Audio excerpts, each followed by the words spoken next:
All right, hi guys. In front of you, you have three wonderful people who have agreed to come over today. And I know I've encouraged you all to eat with friends, try new foods, so I thought I should model the same. And I will actually have these three people, which is the fun part is, first of all, this is real life, so there'll be people coming in and out. This is my house. We have a baby upstairs. You might hear the baby in the background, or we have a mom who might go get the baby if she decides.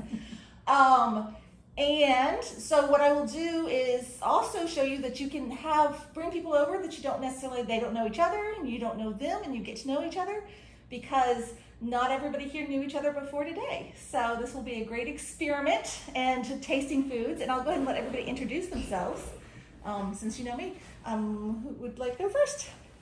Sure, I'll start. I'm Janita Hajabdi-Jagiri. I'm an assistant professor at Entomology and Plant Pathology Department. And I'm interested in food security for a number of different reasons, and we'll discuss that in a second. My name is Guoxun Chen. I'm in the nutrition department at the University of Tennessee. I studied the role of vitamin A in glucose and the fat metabolism. Hi, I'm Betsy Anderson-Steves. I'm an assistant professor in the nutrition department on the public health nutrition side, so a little bit different than Guoxun. And I study food security and food access, but again on a different side. So I look at food banks and food pantries, as well as food retail, and how people get food to help them eat healthier. Sorry, Betsy, for making yours shake. It was not an earthquake, it was user error. So what we're gonna do is we're gonna try, thank you guys, we're gonna try different foods, and then just, you can bring up anything that you want to that you know about some of your research that's relevant, and also personal experiences, what you've tried, and then just what you think about the food. What I did is I went ahead and basically just followed the recipes on everything and just boiled it. So it's like 2 cups of water, 1 cup of this, or whatever it has, slight variations on the back. You boil it anywhere from 10 to the most was 30 minutes for the rice. And I did not season anything, and now it's been sitting out for about an hour, not 2 hours, because food safety, we can talk more about food safety, because you want to make sure you're following food safety rules. So it's been about an hour, so now it's nice and cold and gelatiny, which will be fun. So I tried to time it right, didn't get it quite right. So no seasoning, but you can talk about what maybe it might be good in, or that you've already had it in, because a lot of these things, I know I'd had them in something before, so I didn't really know the taste as much. What do you guys want to start with? Which one piques your interest, and we can show? And good COVID practice, they're modeling, great professors, great friends, protecting each other, and this comes to the problem that since we're eating with friends, we will take off our mask while we're eating. But everybody's vaccinated and doing everything we can to be safe. So anyway, what would you like to try first? Well, I've got buckwheat right here. All right, let's and go I for feel like buckwheat is one that I'm more familiar with than some of the other ones. So if you want to... Guoxun, could you model while I'll stir myself? a little Vanna White action. Now the funny thing about the buckwheat is when I made it, because I was trying to cook everything at the same time, which was the other adventure. Oh, wow, that's impressive. Yes, I just tried to have 4 things going at all times on the eye. The Awesome. buckwheat, because I think it's a 10-minute cook, I did manage to burn the bottom of the pot just a little bit. I mean, not enough, it just scraped up easily, but it overcooked. And so I tried that, and then I tried this, and actually the one that was a little burnt was actually really pretty good. I mean, it wasn't burnt, it was just toasty. So anyway, I'm very curious to hear what you think. All right. Yep, masks off. Sorry, everybody be safe. So, Can I share that when I was little, my mom used to make us eat buckwheat pancakes. oh yeah. That's my... Thank you. They're not pancakes, they're crepes. My mom wasn't that good of a cook. I don't think she could have made crepes. So have you been to the French Market? Yes. Because they have buckwheat And cakes. I'm gluten-free, so they're actually gluten-free crepes are made out of the buckwheat. How are they in comparison? Actually, the real crepes should be made out of buckwheat. Good. And I like it a lot, Yeah. personally, and that's the extent of my knowledge of buckwheat. Look, I'm going for another bite. So That's good. That's good. So what do y'all think of the flavor? Does it remind you of the crepes, or is it different? It's good. It's good. For me, a little bit salty, even they say there is no sodium. But to me, I taste some kind of Salt, natural. salt. Yeah, and this is the first time I'm eating this, because in China, they use these to make alcohol. Oh, interesting. Okay. Yeah, and then a lot of alcohol, some famous ones, really made from them. Oh, that's really interesting. So Yeah. they use it for alcohol, but it's not used for other foods very often. It's And they in northwest part they actually Okay. also eat these, They but do it, in the southern part that in the central part Mm-hmm. I came from, we don't have these. They don't produce these Oh, because if you have enough water, Uh-huh. this is supposed to be in a little bit dry land. So it's adapted to climate change? I don't think that's due to the climate change, but anyways, when these things that I think they don't need a lot of water. right. So Yeah. therefore, in the northwest part in China, it's pretty dry, Okay. so they grow a lot of these. But in the That makes central sense. part, Right. it's pretty wet, so Right. they have rice Right. and also wheat. Yeah, that makes sense. So they're growing it where it is drier because they can't grow the other crops. That's right. There. That makes sense. Yeah. Yeah. Well, I liked it, and like I said, if you ever burn it, try it burnt as well. So for the crepes though, would they be ground into a flour? Yes, and I've never actually eaten buckwheat like this. Mhm. I've only seen it completely ground myself. And it's actually pretty nutty to me. I Yeah. like it. Mhm. There's a little Oh, bit yeah, I of nutty agree. flavor. Yeah, all of these can be eaten as a porridge. Is the other thing. So the way that you're tasting them, if you added a little bit more liquid, maybe a little butter, a little bit of salt, maybe even some sugar, brown sugar, that type of porridge. Mhm. These would all be also in some places eaten as breakfast porridge. So, or even just a throughout the day porridge. So that made it, And what about protein content on these? the buckwheat is pretty good. It's not the highest of all of ours. And I actually have the numbers right in front of me. I kept them just in case, so I can tell you for sure. 'Cause I So don't the, have this the one. package is saying 6 grams for a quarter cup. So I'm guessing that's a quarter cup when it's dry. Okay. And I it think looks like that- it swells quite a little bit. That's interesting, yeah, because we've got 6 grams per cup by USDA. So, and that's where we could talk about some of the, because I did not put on with the sheet that everybody has to read right now, Mhm. although I might get it fixed before Monday. Doesn't have it, whether it's cooked or dry. And I need to Yeah. add that. And that's what I'm thinking that is, if you look, it's pretty, I'm guessing it holds a lot of that water. Mhm. And Yeah. so that's probably probably cooked. Yeah, that makes See sense. that. So 1 cup cooked. Yeah, and even that water equivalency of the 2 cups of water to 1 cup kind of makes sense when you're cooking it in Mm-hmm. terms of how much it absorbs. So yeah, 6 grams for a cup cooked, and 155 calories is what USDA says. Yeah, that's what I guess. Yeah. So it's 160 calories here. So And as we get started, I know we'll be talking about this. We won't spend too long. Don't worry. Let's make this relatively fast. But as we think about this, in America especially, we hear all the time about carbs being bad. Are carbs good? Are they bad? The problem, I think, personally, professionally, whatever, is that when we say carb, it can be so many different things. Yeah. So you have an entire this whole thing is carb in front of you, and there's only one thing on here that's got gluten, and we've got it further to the side so we don't eat it by accident. So if you think about it, the other thing is these are all, if people are arguing about what's healthy, well, donuts and cookies and soda are also carbs. So if you hear people arguing about are carbs good or bad, you gotta go the next step up. What kind of carbs are we talking about? mm-hmm. So anyway, it struck me so strongly when I was cooking all this that I was like, this got protein, like you said. There's some great sources of protein here. There's so many nutrients here, and it's all carb.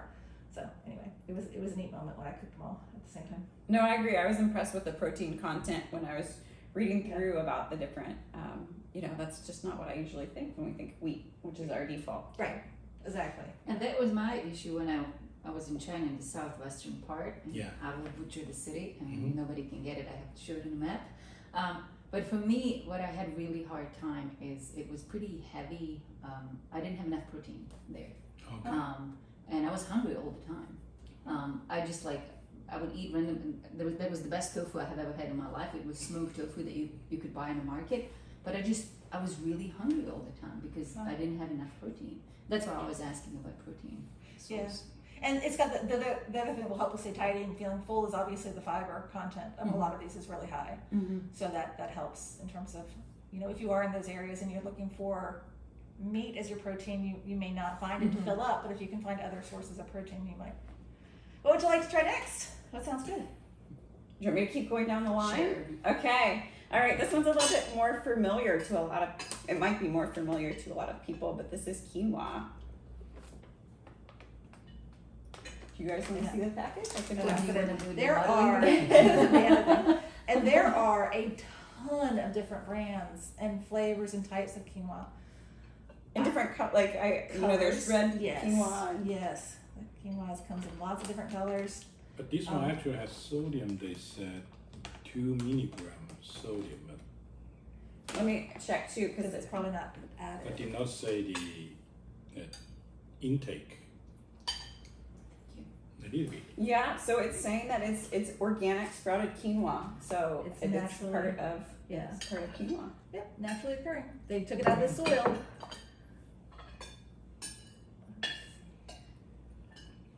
What do you think? I like quinoa, but I eat it in other. It's rare that I eat it just quinoa. Right. So, but I still want to tell you what I think, but I'm trying to be quiet. I'm not good at it. I love quinoa and I eat it a lot, Uh-huh. and I mix it, and usually I cook it just like rice, 1 to 2, in either chicken broth or vegetable broth. It depends who I'm working with. I use it also oftentimes in salads. Yeah.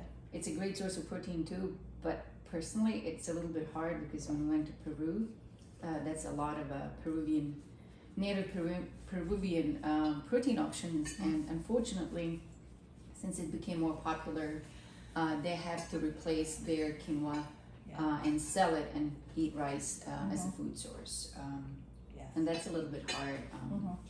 to think about. Yeah, and with that we're seeing that more and more, and there were a couple cases of that where some countries have actually made laws against the exporting of some of their native, foods that are staple items, because as the ancient greens became more popular, the most at risk people stopped having food sources basically. So yeah, it's interesting. I didn't know about it there as well.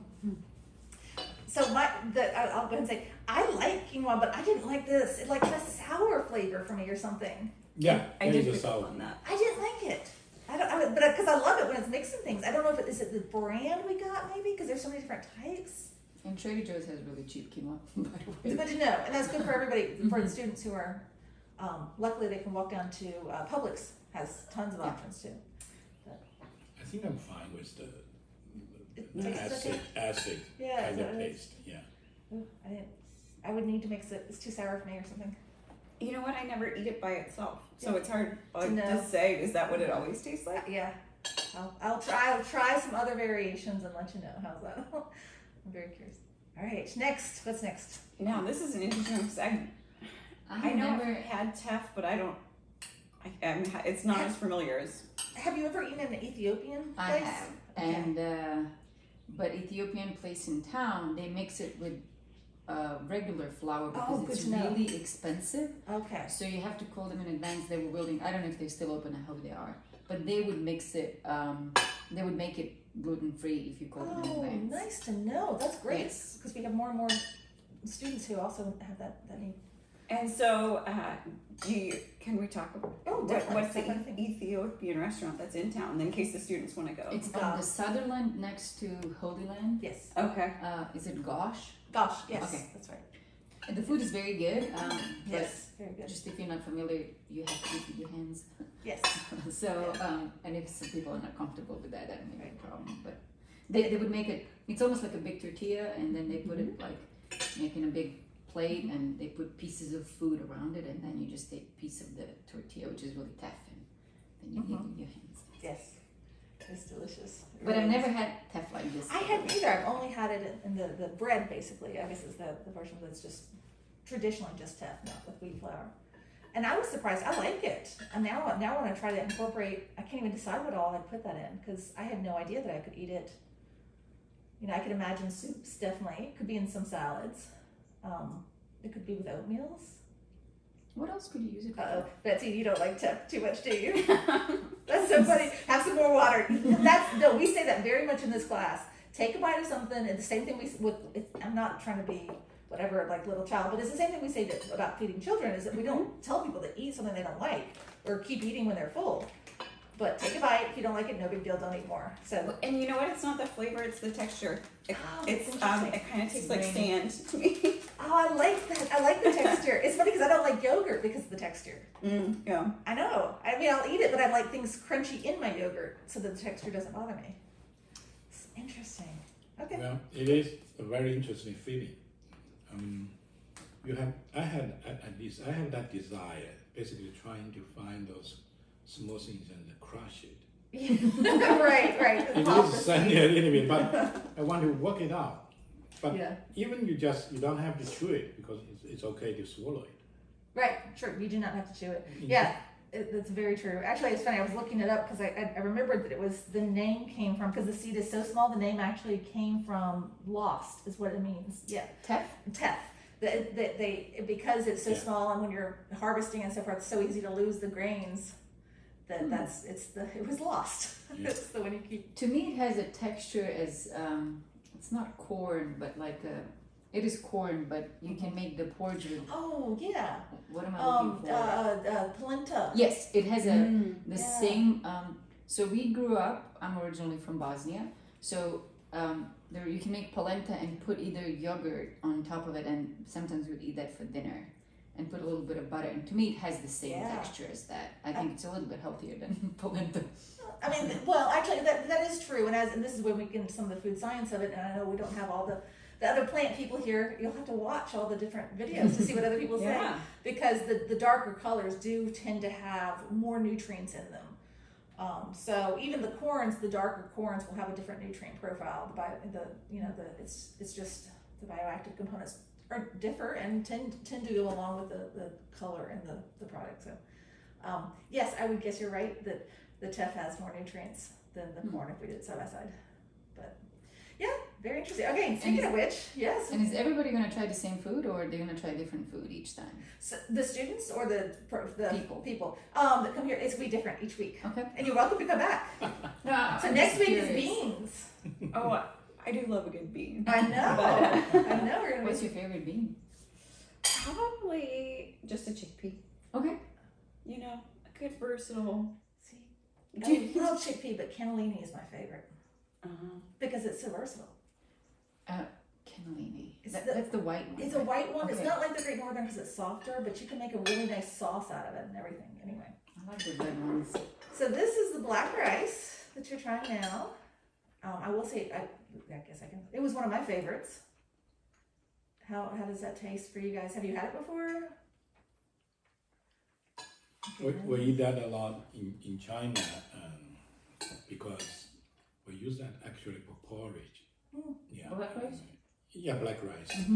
Mixed with other black, brown, other regular rice, and put, for example, other things such as nuts, peanuts, That's big in there. Yeah. and because you can add. Most of the time, the taste is sweet. Okay. Well, Yeah. rather add sugar or add something sweet, so therefore the porridge will be a little bit different flavor. But Right. here, right now, because this is the first time I eat it just Just without any flavor, so Right. it's a unique, and also a little bit hard in terms of for me to chew. Yes. Because most of yes. the time, my experience was that it is in the porridge. Right. Yeah, it would definitely be soft. Is the porridge kind of like a rice pudding? Or is it like oatmeal? Oh, You know, like I know that. it's as dense as that, Okay. yes, but the color is different, Mhm. and with more things inside, you Oh. can identify. For example, they put peanuts, you can say, hey, that's Yeah. something. Oh, dates, for example. Oh, Yeah, nice. because it's a mixture. Sometimes they use this to make a dish called 8 precious ingredients or precious grains. Uh-huh. It's a food that celebrate the New Year's coming. Oh. Yeah, so Nice. eight Yeah. ingredients, and one of them will be sticky rice, black rice, and always sweet. Oh, How very about interesting. dates? Yeah, I know. So how common are dates in your diet? It's the production rate is not that big, so we don't eat a lot. Okay. Yeah. I guess it's similar to if rice pudding that I was used to has sometimes the people put raisins in there, so I think it's the same kind of concept as what I had growing up. And honestly, I've never had it before, but I think it tastes not that different than white rice. Yeah. Like I didn't feel like I like it better than white I rice. do too. Yeah. it's got a little bit more, enough of a. It's little a bit more chew factor but- maybe, which Yeah. is interesting. I was curious to see if you like it because it's a texture difference, I think. But I wasn't sure. You No, might. it's big enough. Okay, cool. All right, so let's move on to the red rice because that'll be a nice comparison there. And we're still nice and gluten free.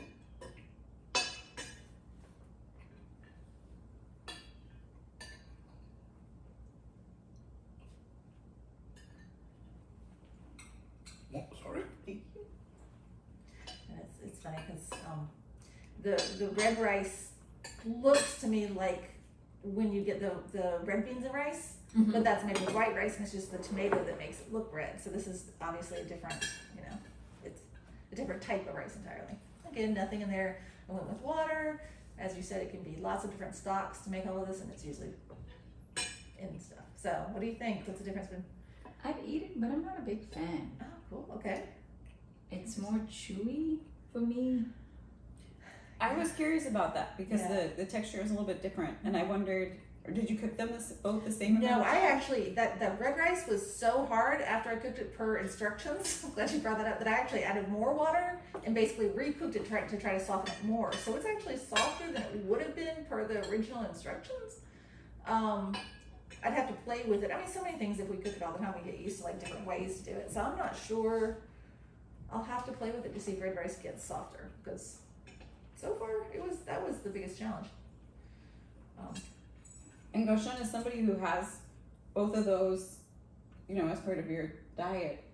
Or is that the texture difference? No, due to these cooking, or is ones, it- we rather have these red ones, almost a lot of the black ones. The Mhm. reason is they think more black is more better Mm-hmm. in terms of the value. There's a reason for that. They think things that, like the black rice, will have this kind of magic power to increase the blood, which is part of the life, right? And we don't see a lot of these. Probably in some part they have these, and most of the time you don't see a lot of these in the market. I think texture-wise, this seems is a little bit hard. It is. It's so hard. Mm-hmm. And that's much better than the Yeah, black one. I agree entirely. And like I said, I double cooked it to get it softer, so I was a little surprised. Maybe I don't know. Maybe there's another magic. And the packages were all open today and all purchased today, so it's Yeah. not like they're. And it looks like it might even be the same brand. It so does, It's, yeah. probably in here. I have no idea. I'm going to mix this up just a little bit and give you the barley since that's not gluten free. We're going to keep that on that side. And if Okay. you, yes, brilliant. Thank you. Perfect. And this is so hard because I'm trying to keep my mouth shut in terms of what I thought about it. Because I have not, like I said, this is all new for me because I've never tried You haven't just eaten. the items. I can't get it's gluten. Okay. I cannot eat gluten. Okay. I'm actually curious to see what you see between buckwheat and barley. And I can do it. I've got some on my Yes. plate, so I'll do a head-to-head taste. Thank you.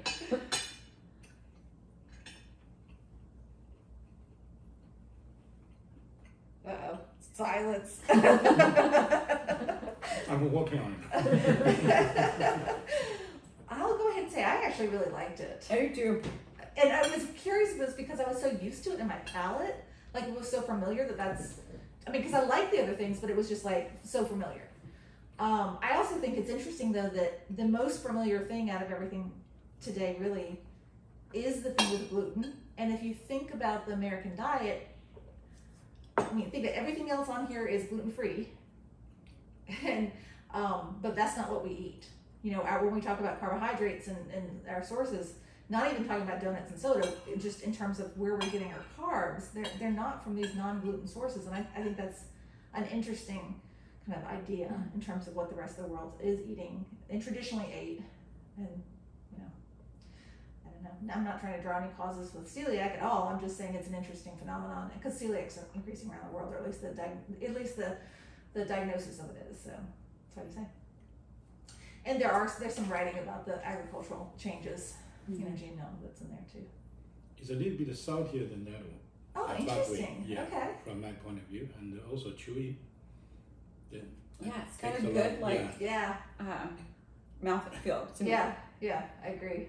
And I think taste-wise, it tastes saltier than the buckwheat, but similar taste and Okay. kind of similar, that more robust, kind of bigger grain. You know, because the grain size a little bit bigger, Uh-huh. so it's harder for you to really trying to crush it, from my Right. sense, Right. because I'm still, if you have a mouthful of this, you're trying to look for the hard ones Yeah. to crush it. Yeah. But for the buckwheat, really it's soft, so it does not matter where you chew. You almost like you cannot find the next one, Right. harder one to chew. Right. Yeah. And so I'm most familiar with barley in soups. Yes. So, and that might be part of it, is that if it's a little bit more harder naturally to have it cooked in soup where it would be really, really soft. Right.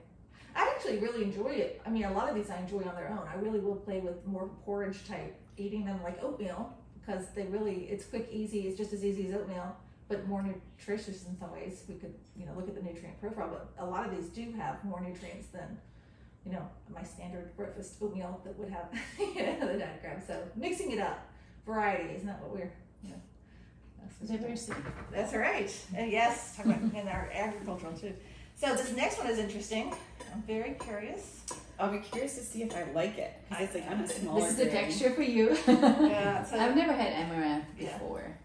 I had it in, I think, cakes and stuff like that. exactly, yeah. But I've never had it like porridge. And it's in a lot of the bars these days now, like if you're getting snack bar type things, and it's also in a lot of cereals as added. So if you start reading ingredients, you're going to find it more often. What do y'all think?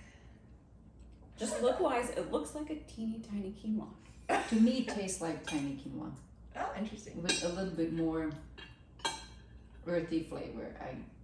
Yeah. Oh. It is earthy. I think it tastes like dirt. Okay, I was waiting for that. What do you think, Gushin? I don't. Okay. My feeling is a little bit like that, okay? Because it's small size, and you're trying to look for the things to chew. Yeah, but it's even smaller. Sorry. I know. Don't eat it. The taste is smaller. The taste-wise, it's not that, does not have a lot of strong flavor. That can influence me. See, differences. We all have differences. Betsy has For things me, that it's has super strong earthy Yes. flavor, like Yeah. soul Okay. flavor. Yeah, and we all, that's the beauty of different palettes. And the funny thing about the amaranth is that, have y'all seen the plant itself, the flower? It's so pretty. And it was actually, I don't think I'd ever watched it because I watched videos on it growing last year, and I was like so motivated because my husband's gluten free, and I was like, I could like plant it in if we ever had a, apocalypse, whatever. This protein source, it's gluten free, it's great. So I was really excited to try it on its own, and I hated it. I was so sad. You hate the plant? No, I mean like- the taste by itself. I mean, mixed in it might be fine, but In China, we like the plant, actually. We Yes, don't eat plant. leaves, we just eat the plant. oh, The you whole like the plant. greens? Yeah. Oh, The whole plant. the whole I mean, plant. Oh, Yeah, including the root, you can, Oh, if you wash wow. clean it, otherwise you just chop the root, the Uh-huh. whole plant. But without this, it's only a certain period of the growth period you Right. can eat it. And Right. it tastes very good.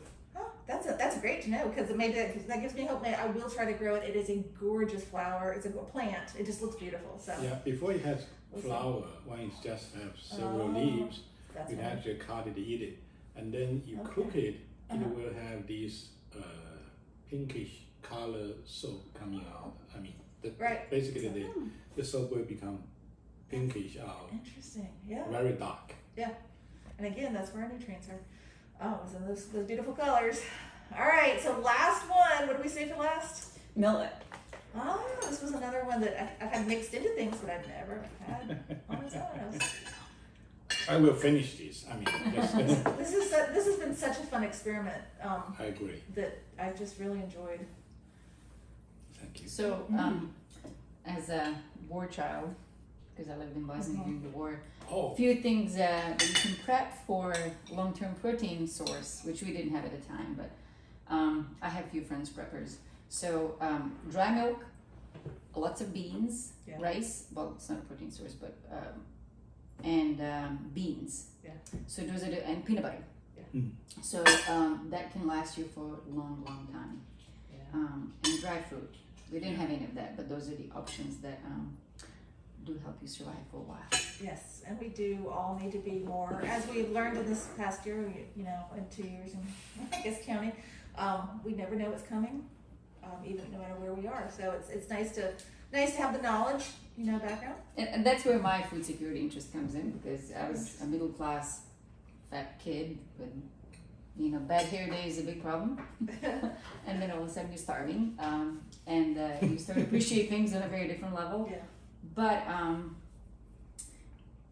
statistically, 60% of people that are hungry in the world, first children under age of 5, are the most affected. Around 15,000 people daily die because of hunger. 66 million kids go to school hungry, and 60% of hungry people are actually in war-torn countries.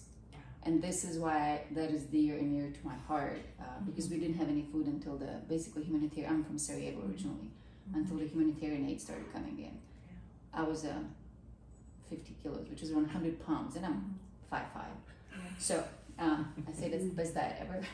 Not recommended, but anyway, that's where my food security comes in, because I don't think a child should go hungry in this time and age. Right. And this and the scary part is, and I know Betsy has lots of perspective on food security as well, that, you know, as we look forward into feeding the world, there's some, and especially as you build in potential climate change and how it affects what can be grown where and so forth, that we really do have to rethink our food systems if we want to feed the future. You know, and not like future way off into the distance, but we're talking about our kids and our grandkids and yeah, so these, I mean, that's why to a certain extent, this first, I love starting with the grains, because the grains right now are where the majority of the world's foods, calories and nutrients come from. Yeah. And there are efforts being made right now to genetically modify the plants in a way that helps them even produce more and have more. For instance, vitamin A was one of the first ones we talked about a long time ago. So these are really important to our future right here on the table. I agree. And this one, they grow a lot in northwest China as well, because does not need a lot of water. And most of the time they always cook with a lot of water to make porridge.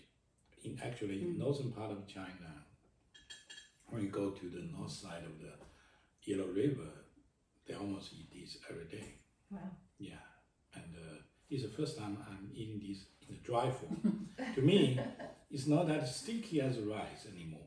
Yeah. It lost all those sticky feelings. It's just when you chew it, it just disintegrated easily.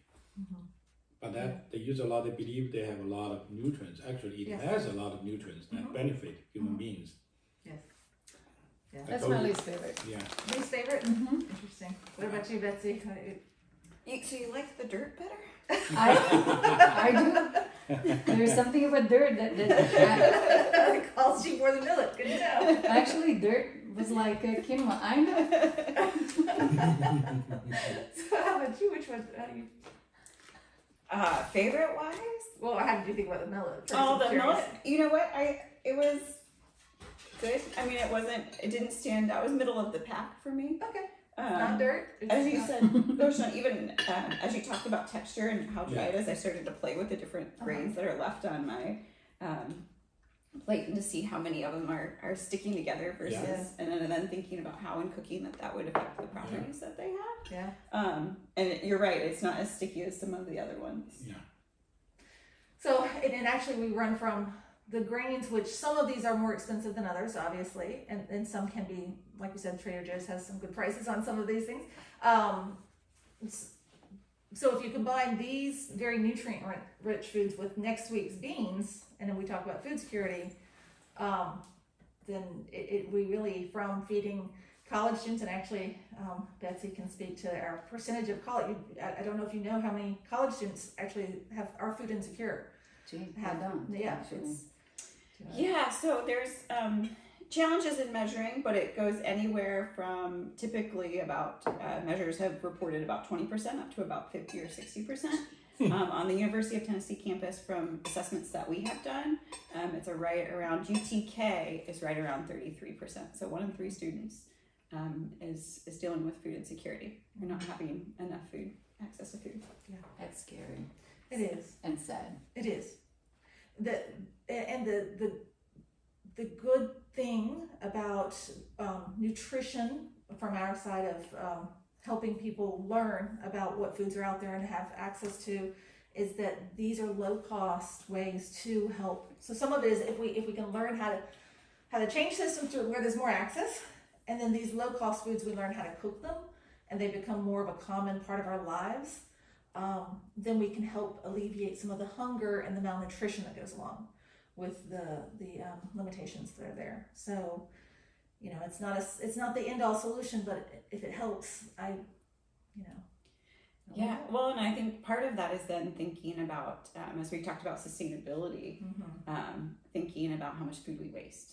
Yes. As well. Yes. Yeah. And so, so really thinking about, which I appreciated in the readings for this class, is it talked about how long we can keep food, whether it's cooked or whether it's, in the more raw form, and then thinking about, even if this is all cooked, how do we make sure that it doesn't get into the landfill, but it's also nourishing bodies. Yes, definitely. And it's interesting because, of course, I still, after I wrote my first drafts, y'all have seen first drafts too, but I sent them to my mom because I still, it doesn't matter how old we are. If we have, depends on our relationship with our parents. Sometimes those things last. And she read it, and it was a good sign because she called up and had tons of questions, which that was a good sign. And disclosure, your mom's a professor. Yes, right? yes. My mom was a professor. Well, she's retired now, but yeah, she had great questions about, especially the research. So I'm surprised that we didn't get questions on the research, and she wanted to know what evidence-based and where are these possible connections to disease coming from, and we'll talk more about that over the semester. But really explaining the difference between how we grade research and evidence-based. And I don't know if y'all can hear my dog desperately trying to get out the door. But one of her questions was also about keeping it, and how long can we keep it? And I was explaining that a lot of that guidance that's coming from the USDA mostly, and most of the research that's done in terms of how long different foods can last, it's a best buy concept. It's not that they instantly go bad at 6 months or a year or whatever that is. But some of the interesting, more involved studies actually did look to see like nutrient depletion. So at 3 months, under these conditions, how much nutrients are you losing? At 6 months, how much are you losing? So it might still be good in a year and a half, but it may be a different nutrition quality, which again, when we get into some of those worldwide food security issues and nutrition and malnutrition, can still be relevant. So it was interesting to read all this. I wish I could put all the information in the documents, but. So it's still safe to eat it, whatever. It just might not be as nutritionally robust as it was. And there is some changes in functionality too. For a lot of our grains when you're baking, but if you're using older grains, again, it may be safe and it may be, the nutrition may have reduced, but it may not function and produce quite the same product you want. So anyway, we could go on forever because this is fun. And anyway, I hope y'all enjoyed this. Any last thoughts? Anything you want to say besides? No, I'm just going to look at the syllabus and see when I get to come back. All right. Well, thank you, everyone.